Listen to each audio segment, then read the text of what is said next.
ఓం నమః శివాయ. ఓం నమో నారాయణాయ. ఓం కాళభైరవాయ నమో నమః.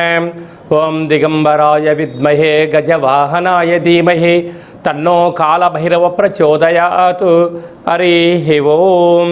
మా ఛానల్కి స్వాగతం. చూస్తున్న వీక్షకులకు ప్రేక్షకులకు ప్రియ కాళభైరవ భగవద్బంధుకి స్వాగతం పలుకుతూ మమ్మల్ని ఎంతగానో ఆదరిస్తూ ఉండబడినటువంటి ప్రియ సోదర సోదరీమణులకు, జ్యోతిష్య అభిమానులకు, సనాతన ధర్మ సంరక్షకు అందరికీ కూడా ఆదివారం అమావాస్య సందర్భంగా, మిగులు సోమవతి అమావాస్య సందర్భంగా ఎలాంటి విధి విధానం పాటించాలి, అఖండమైనటువంటి అష్టకష్టాలకు స్వస్తి పలుకుతూ 8 సంవత్సరాల తర్వాత అధిక జ్యేష్ఠమాస అమావాస్య సందర్భంగా ఎలాంటి విధి విధానం పాటించడం వల్ల రాజయోగం కలిగి నరదృష్టిని, శత్రు ప్రభావాలను ఎలా తొలగించుకోవాలో సవివరంగా సంపూర్ణంగా తెలుసుకుందాం. 1వ తారీఖు 6వ నెల 2026 నుండి 15/6/2026 వరకు ద్వాదశ రాశుల్లో గ్రహ గమనాన్ని వీక్షింపచేద్దాం. విశేషంగా కుజభగవానుడు మేషరాశిలో స్వక్షేత్ర సంచార స్థితి, వృషభ రాశిలో రవి సంచార స్థితి, మిథున రాశిలో త్రిగ్రహ సంచార స్థితి, బుధ భగవానుడు స్వక్షేత్రకారకుడు, అక్కడే చివరి రోజు అయినటువంటి దేవగురు బృహస్పతి సంచార స్థితి, 2వ తారీఖు నుంచి కర్కాటక రాశిలోకి ఉచ్చ స్థితిలో సంచార స్థితి జరగబోతుంది. మరియు అక్కడే శుక్ర సంచార స్థితి, సింహరాశిలో కేతు సంచార స్థితి, కుంభరాశిలో రాహు సంచార స్థితి, మీనరాశిలో శని భగవానుని సంచార స్థితితో ద్వాదశ రాశుల్లో గ్రహ గమనాలు ఈ విధంగా ఉన్నాయి. తులారాశి వారికి 8 సంవత్సరాల తర్వాత అధిక జ్యేష్ఠమాస సందర్భంగా అష్టమంలో రవి సంచార స్థితి ఉన్నప్పుడు తస్మాత్ జాగ్రత్త అని చెప్పి గమనించాలి.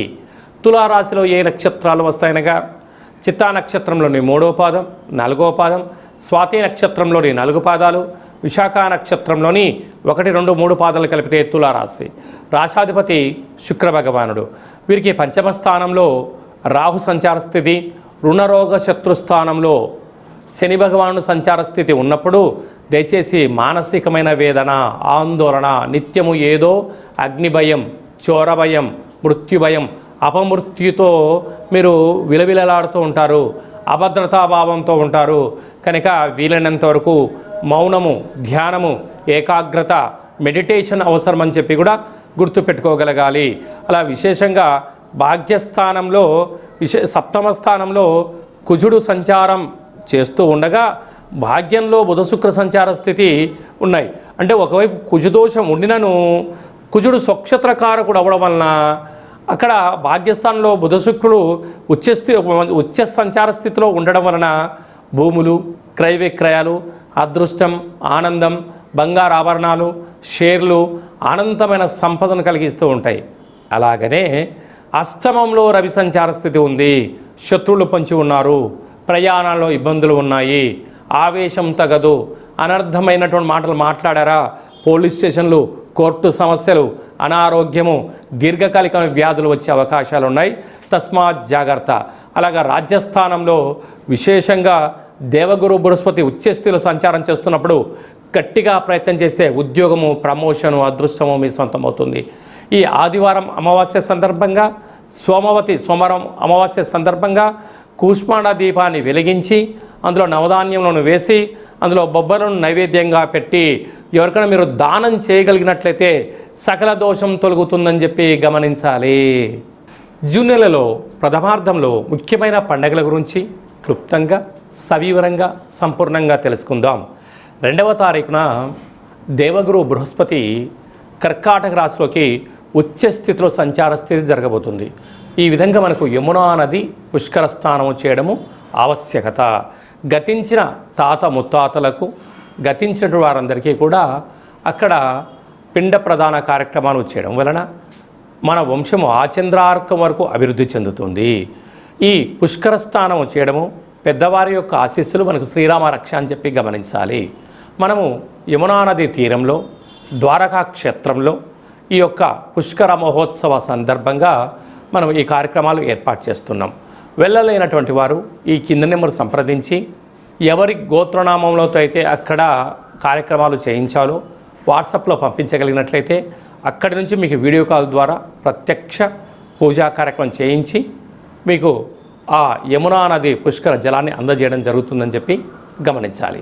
అలాగనే మనకు విశేషంగా 8వ తారీఖున కాళాష్టమి, 8 సంవత్సరాల తర్వాత అధిక జ్యేష్ఠ మాసంలో బహుళపక్షంలో అష్టమిని కాళాష్టమి అంటారు. కనుక కాళాన్ని జయింపజేసే శక్తి కాలభైరవుడికి ఉంటుంది. కాలభైరవుడి యొక్క స్మరణ ధ్యానము ఉత్తమమైనటువంటి జీవితానికి స్వాగతం పలకవచ్చు అని చెప్పి గమనించాలి. 13వ తారీఖున శని త్రయోదశి. ఆ శని భగవాన్ యొక్క స్మరణ ధ్యానము దీపము అభిషేకం వలన శని దోషాలు తొలగిపోతాయని చెప్పి గమనించాలి. 14వ తారీఖున విశేషంగా ఎన్నడూ లేనటువంటి విధంగా 8 సంవత్సరాల తర్వాత అధిక జ్యేష్ఠమాస బహుళపక్ష అమావాస్య ఆదివారం. అలాగనే మిగులు 15వ తారీఖున సోమవతి అమావాస్య.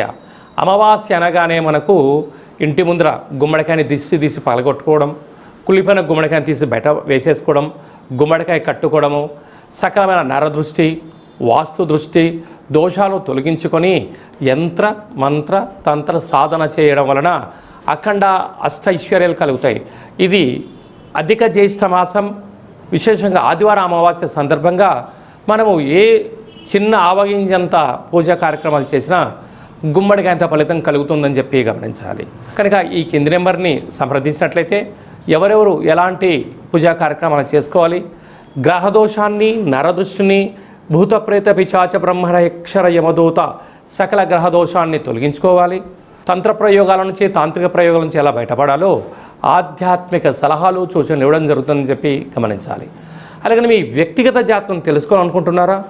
మీ యొక్క పేరు, పుట్టినటువంటి తేదీ, నెల, సంవత్సరం, పుట్టిన సమయం రాసి వాట్సాప్లో పంపించగలరు. 100 సంవత్సరాల జాతకాన్ని రాసి పంపించి మీరు పుట్టినప్పుడు గ్రహ గమనాలు ఎలా ఉన్నాయి, ప్రస్తుత కాలం ఎలా ఉంటున్నాయి, భవిష్యత్తులో ఎలా ఉండబోతున్నాయో సవివరంగా సంపూర్ణంగా తెలియజేయడం జరుగుతుందని చెప్పి గమనించాలి. డేటా బర్త్లు లేనటువంటి వారికి పేరు యొక్క మొదటి అక్షరాన్ని అనుసరిస్తూ రాసే స్థితిగతులు తెలియచేస్తూ రమణ శాస్త్రం ద్వారా అనగా గవళ ద్వారా భూత భవిష్యత్ వర్తమానాన్ని తెలియజేయడం జరుగుతుంది. ఈ కింది నెంబర్ని అపాయింట్మెంట్ తీసుకొని సంప్రదించగలరు. జాతకాన్ని తెలుసుకుందాం, జీవితంలో రాబోయే అదృష్టాన్ని తెలుసుకుందాం, దురదృష్టాన్ని దూరం చేసుకునే మానవ ప్రయత్నం చేద్దామని చెప్పి గమనించాలి. అందరికీ ఆదివారం అమావాస్య సోమవతి అమావాస్య ఆశీస్సులు పుష్కర భగవాన్ యొక్క ఆశీర్వాదాలను కోరుకుంటూ మనసారా ఆశీర్వచనం. శతమానం భవతి శతాయు పురుష సతేంద్రియ ఆయుష్యేవేంద్రియే ప్రతిష్టతి ధనం ధాన్యం బహుపుత్రలాభం శత సంవత్సరం దీర్ఘమాయు సర్వే జనా సుఖినో భవంతు లోకా సమస్తా సుఖినో భవంతు సర్వం కాళభైరవ దేవతార్పణమస్తు. హరి ఓం. ఈ వీడియో మీకు నచ్చినట్టయితే లైక్ చేయండి, షేర్ చేయండి, మా ఛానల్ని సబ్స్క్రైబ్ చేసుకోండి. అందరికన్నా ఆధ్యాత్మికమైన వీడియోలు మీరు ముందుగా చూడాలి అన్నట్టయితే ఆల్ అనే బటన్ని ప్రెస్ చేసి గంట సింబల్ ప్రెస్ చేసి ఆధ్యాత్మిక భక్తి సమాచారాన్ని భగవద్బంధులకు మిత్రులకు చేరవేసి హిందూ ధర్మాన్ని కాపాడండి.